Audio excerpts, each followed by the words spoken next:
Around the 1st of March, like magic, every year the snow melts, these shallow ephemeral wetlands fill with water, and the birds arrive literally within a day or two of the spring melt. This is the place where I've seen the most impressive concentrations of waterfowl that I've ever seen. We can go from a foot of snow and not a bird in sight to having the snow melt and the wetlands fill with 10,000, 20,000, 50,000, and sometimes 500,000 in some of these migration areas.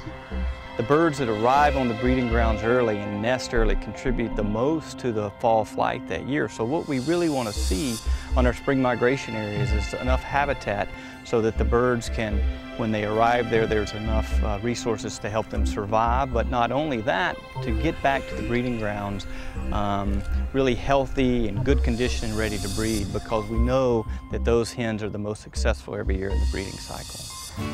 Spring migration habitats are particularly important because waterfowl consume a lot of energy reserves during long migration flights, and they need places like this to stop and rest and refuel prior to resuming their northward migration. We've lost 90% of the original wetlands that were here in the rainwater basin, and along the Platte River a similar story has occurred, and so we have an urgent need to restore and protect the habitat that waterfowl need to sustain them during migration periods.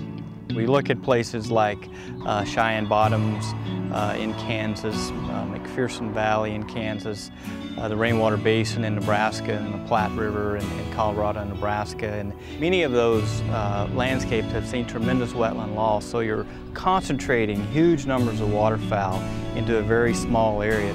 And that really sets the stage for competition for food, for disease outbreaks. So we're really in a mode of trying to rebuild that habitat, to put wetlands back so there's sufficient resources, so that as the birds move through that neck of the hourglass, they can make their way safely back to the breeding grounds. These used to be drained cornfields, and in a relatively short period of time, we've greatly increased the amount of foraging habitat through these seasonal and temporary wetlands that we work on. What we're focusing on in these migration habitats is to provide the shallow ephemeral wetlands that are so rich in the food resources that birds need to replenish the nutrient and energy reserves that they have lost during long migration flights. Another facet of that is restoring a lot of the basins as well as the river habitat that have been severely degraded over time.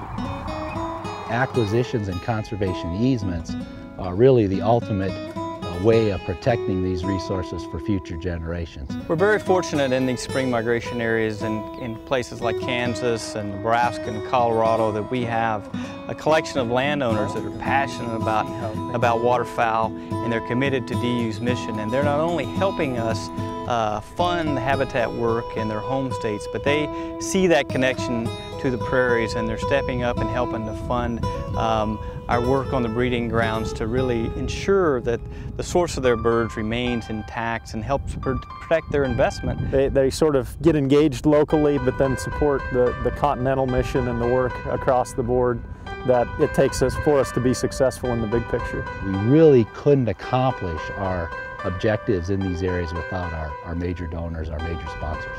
I don't see those donor dollars as dollar signs. To me, that's habitat in the long run.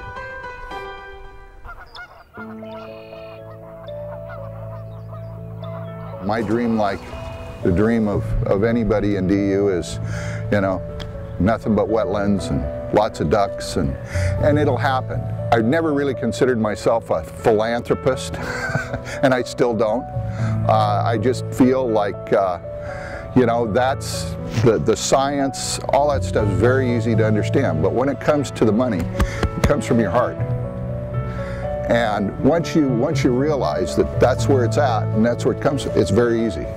This spring migration in places like Nebraska is one of the greatest spectacles on earth. People come from all over the world to witness this migration. And it's incumbent upon us to be sure that the resources are there so that that spectacle, that ritual is going to remain for future generations for years and years to come.